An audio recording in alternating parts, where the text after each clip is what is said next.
The next alpha for Corepunk has been announced, and I'm excited, and you should also be.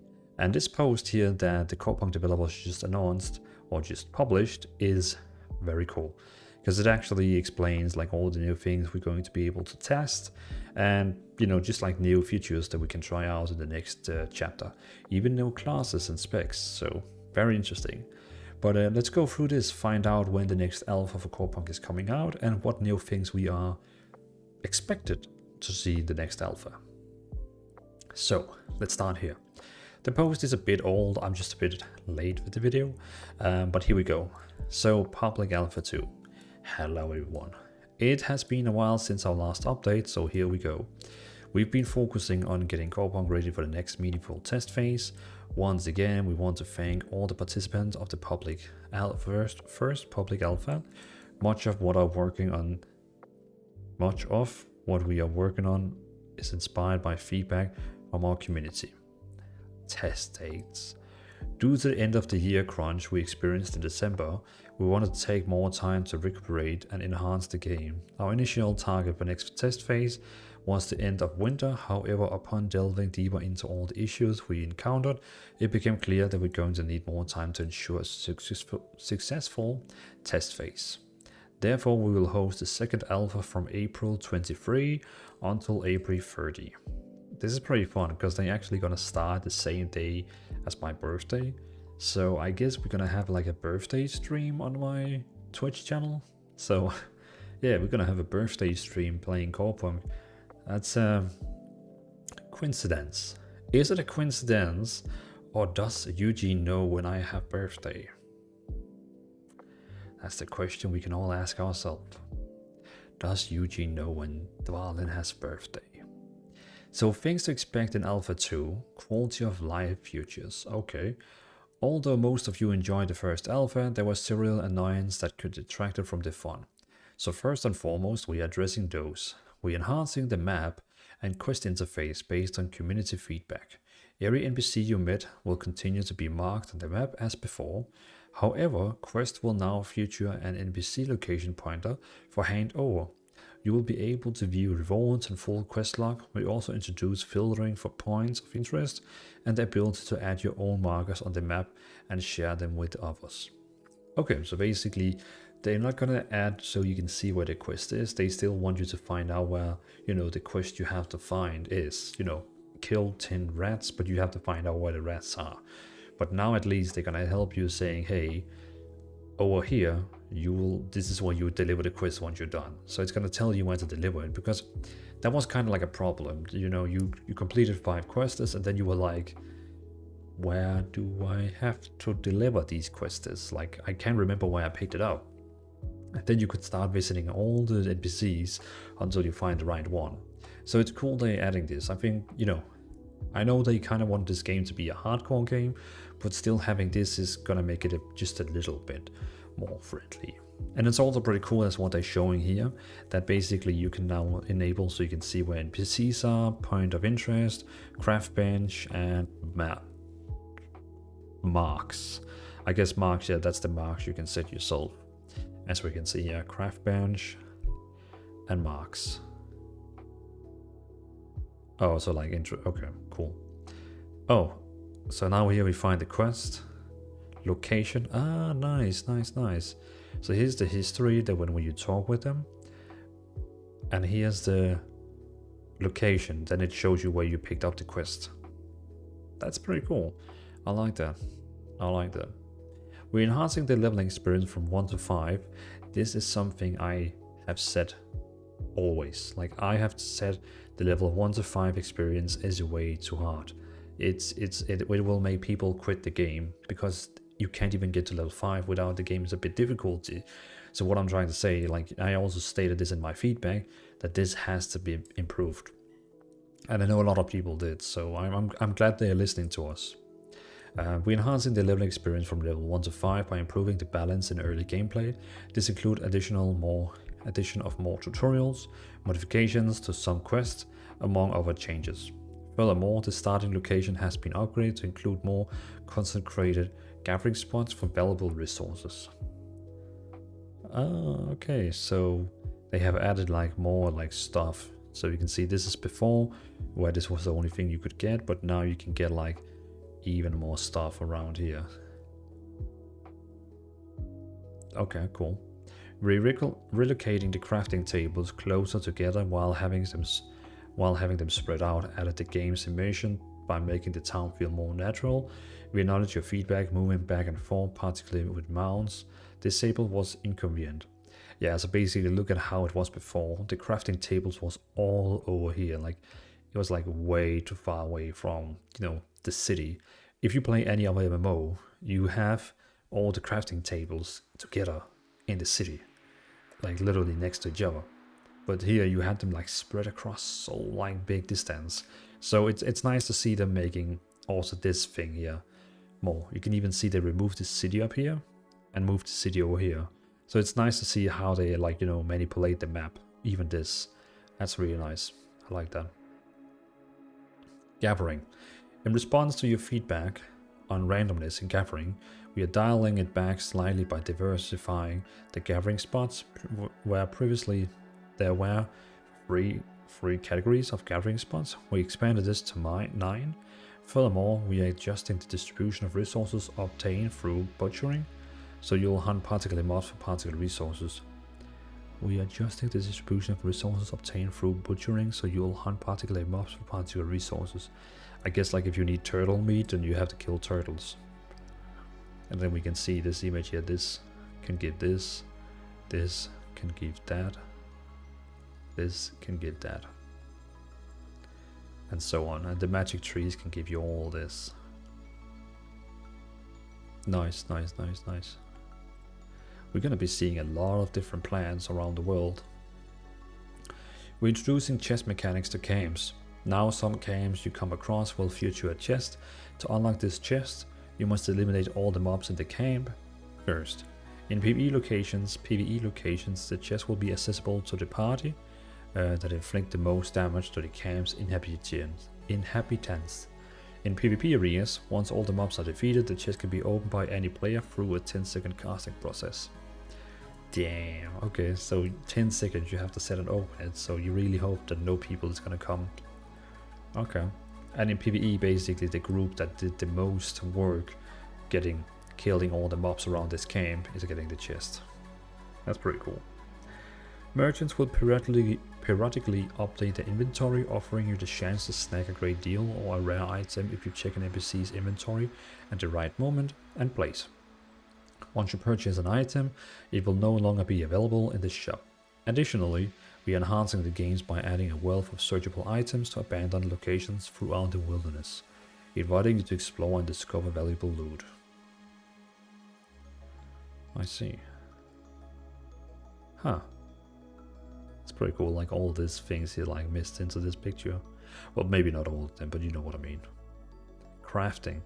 In Alpha 2, we are expanding your crafting capabilities to include tier 3 items. This means a broader range of artifacts, runes, weapons, chips, and consumables will be at your disposal to customize your hero further.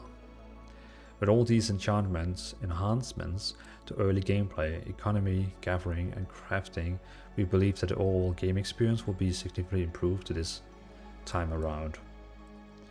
Yeah, this is probably gonna help because people were complaining about like not having a passive health regeneration or feeling weak and so on, but now being able to create like even stronger items is probably gonna make the game feel even better, I can believe.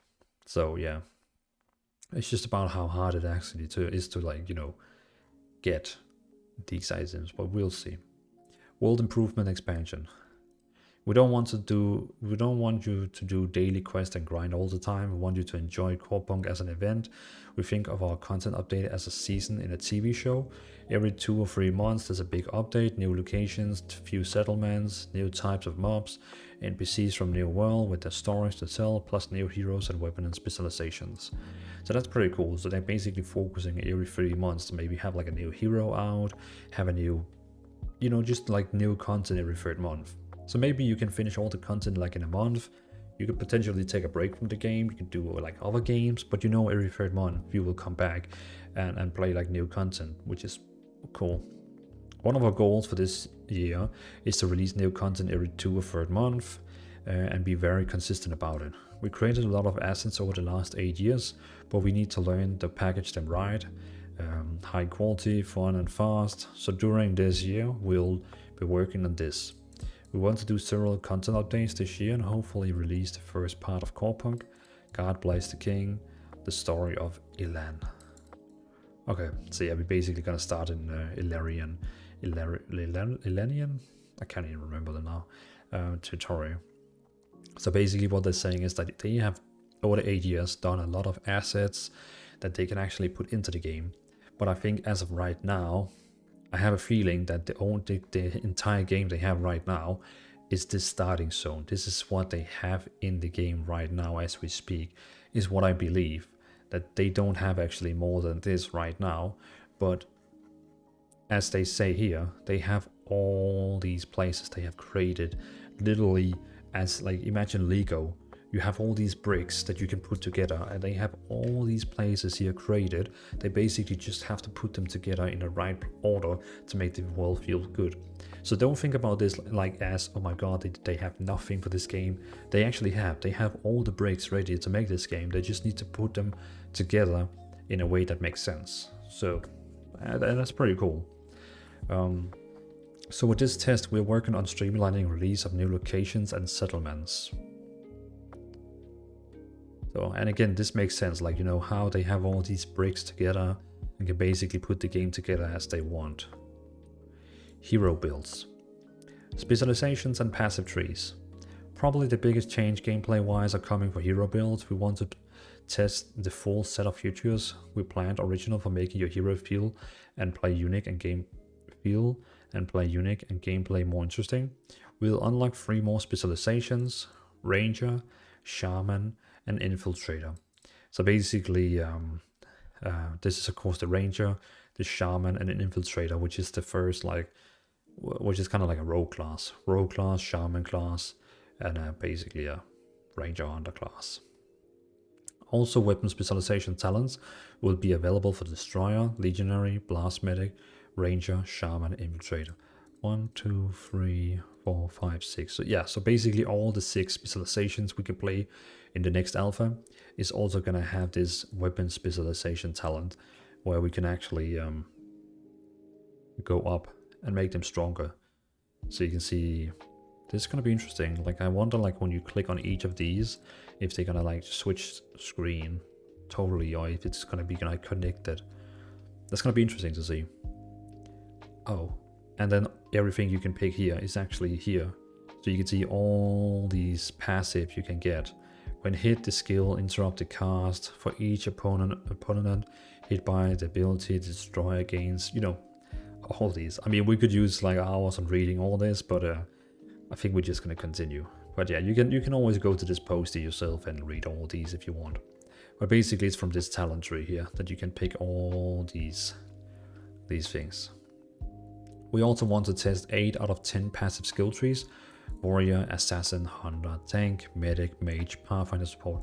Just to let you know, these talent trees here, passive talent trees, you can choose whatever you want. So you can see here, for example, you can choose which one of them you want, and then you can like mix them and match them. So basically you can say, I'm playing a very tanky one, but also Mage class, so I'm gonna pick tanky, and I'm gonna pick the Mage one. And then the last one, let's say I want a bit more self-healing, then I can maybe go with the Medic one. So it's kind of like, it allows everyone to like pick some passive talents that's gonna like help them. So for example, here you can see the first one, under Tank. When the character has less than 50% health, he receives 10 armor and 10 magic resistance. Or you could take this one here. After entering combat, the character will reflect 100% of the first incoming damage. So basically reflecting. Or every 2 seconds out of combat, the character gains 1 armor and 1 magic resist, up to 10 stacks. Upon taking damage, the player loses 1 stack. So, you know, all different like Tank. I kind of want to see the last one. When receiving lethal damage, the character has 50% chance to avoid the attack. Additionally, the character regenerates 30% of their missing health over 10 seconds. This effect can only occur once every 5 minutes. That's pretty cool. So like when you're about to receive that last hit, there's a 50% chance you're gonna avoid it, and then you're gonna start regenerating a lot of your HP. it's also a very risky one, because you know, whenever it like hits that 50% where it doesn't work, the entire talent is wasted. So this is a really risky one. I think normally you would have something like where it was like below 20%, 10% HP, but it's strong but very risky. So also you could pick like while under the effect of hard crowd control, the character restored 2% maximum health per second. That's pretty cool. So like imagine someone sheeps you or like crowd control you for like 10 seconds. That's a lot of HP getting back. Or you can take this one here. If the character health falls below 20% of all 20%, all damage taken the next 5 seconds will be absorbed and dealt over 10 seconds as damage over time effect. This effect only can occur. So basically you're staggering all the damage you're going to take over the next 5 seconds, and then it's going to deal over 10 seconds. This is a nice thing. I can imagine this is going to be the most used for tanks if they have a healer with them, because this is going to give the healer a chance to like heal them. There was also this passive one here called Mage, where you can of course also get like different mage stuff, like this one here. If the character remains stationary for 3 seconds, their abilities are enhanced by 15%. So basically don't move, stand still. I mean, we could read all these, but I'm not going to do that because else this video is going to be 40 minutes long. And I'm already pretty well known for making long videos. With also enabled universal abilities, they will allow even better customization of your playstyle. So to people who doesn't know what this is, basically it's the same in League of Legends where you have the two hero, the summoner abilities, you know, where you can use like Flash, Ignite, you know, those spells where every person can choose them, but you can choose between different spells. So here you can see we can choose between Sprint, Shield, Orb, Heal, Mana Boost, this spell. I'm probably gonna be like running with Heal and Sprint. That sounds cool. I like a healing spell. I would like a healing spell. So this is going to be very interesting to play with. So now we're not going to only have 4 spells. Now we're actually going to have 6 spells with these summoner spells. Backend, client, and box. Though it is a small section in the post, this is actually where the bulk of our technical team's work is focused. We are improving security, making connections not only safer but also faster, which leads to improved tactility. Although we still have a long list of improvements to make in that area. More players per shard and all enhanced scaling, observability, and tactility. Chat and groups are among the earliest features we implemented, so they had a lot of bugs and limitations for this test. We are finally rewriting them, expect much better functionality and stability. The first alpha revealed many bugs that we are now fixing for the test. Assets. As always, we're producing more assets to fine-tune the content on the test and make the whole experience more vibrant and handcrafted. Here are some screenshots. So basically they're working on all these different like items for different classes. For example, the Infiltrator, which is going to use the dagger, the Shaman with the fist weapons, and the Legionary with the spear and shield. And here we can actually see some of the weapons in action. And still all the different assets they're working on.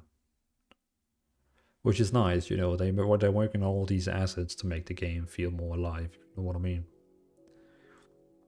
You don't want to see the same bush like in Fortnite or everywhere. You kind of like wants to see like different stones, different bushes, different like graves and stuff like that everywhere. That's just a part of what we're working on for Alpha 2. We may share some updates closer to the test. The first alpha was very positively received thanks to the feedback from our community. Based on first look test, there might be a good and bad iteration, but what's important is that we align our vision with what's actually fun and works. Our goal, like that of most developers, is to build a fun and successful game. We appreciate your input in this process. Thank you for your feedback. Join our AMA on February 22. That's already been done. They already had that AMA on Discord. Register for an account for better chance for testing, and see you in Corepunk Alpha 2. So basically you can create an account to have a bigger chance to get selected. I know beside of all these news here that there was also like an AMA. So basically the AMA that was held on the 22 February is also saved on the forum, which Alumio, he made a video about, sorry, not a video about, a post about, where you can see all these things that, like, you know, I think Eugene and the team, they answered a lot of questions. For example, here, we want to have mounts on early access, demo location, blah, blah, blah. Oh wait, so the question was, can you tell us about some cool mounts? And basically he's gonna talk about some mounts, and we can see some horses here, which looks pretty cool. But it's a very long post, so we're gonna save that for another video. But it was just letting you know that if you missed, like me, the AMA, you can go in here and find this discussion here. But well, thanks for watching, everyone. That was the Corepunk news. I'll see you again on the 23rd of April, when we're gonna play Corepunk again. Let's see if I'm lucky to get access this time as well. Would be nice to test out the new stuff. So thanks for watching. Have a great day, everyone, and I'll see you in Corepunk on the 23rd. Peace out.